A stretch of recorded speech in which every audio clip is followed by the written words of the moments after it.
This, without the case, it is actually not as slippery as I thought. I mean, you get a good grip with your pinky and you do what you need to do in the front.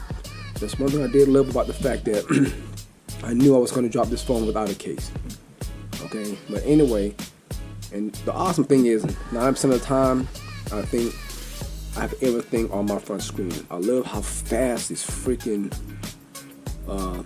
thumbprint or your handprint is set up. It is instantaneous, right? You're supposed to sort of wipe it, but I just hit it on there and it comes off. I love that. I love that feature, and also the fact that a lot of times at work I just pull it out, you know, and just use my icons and pretty much quick look at everything on the front screen, right? Let me open up. Of course, the reason I bought it was this. Look at this. This is beautiful. All right. I could imagine when they make the trifold one here, right, how wicked that's gonna be. But this is pretty awesome. All right. I love the fact that it feels premium. I'm not scared to drop it even without a case. Right? It feels premium. That's the thing. It doesn't feel cheap like the other phone that I was looking at. That's not from Samsung. Okay.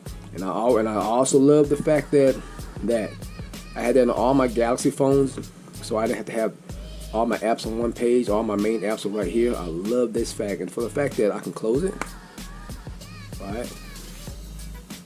And it's also right here. Oh, tell me that is awesome. That's freaking ridiculous. I love that. I love that fact. But that's just the basics of what I love about this phone. Before I put a case on it, you know, I hate that they sell a phone this thin, and then you got to put a case that's another millimeter or two thicker, right, for protection. But like I said, I believe with this phone I can actually carry around without a case. You know, without a case for the last week I have, and I haven't dropped it out of my hand yet. So that's just my quick review on my first review ever on this Samsung Galaxy Z Fold.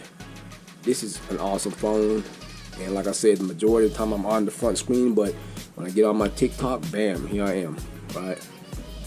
Beautiful.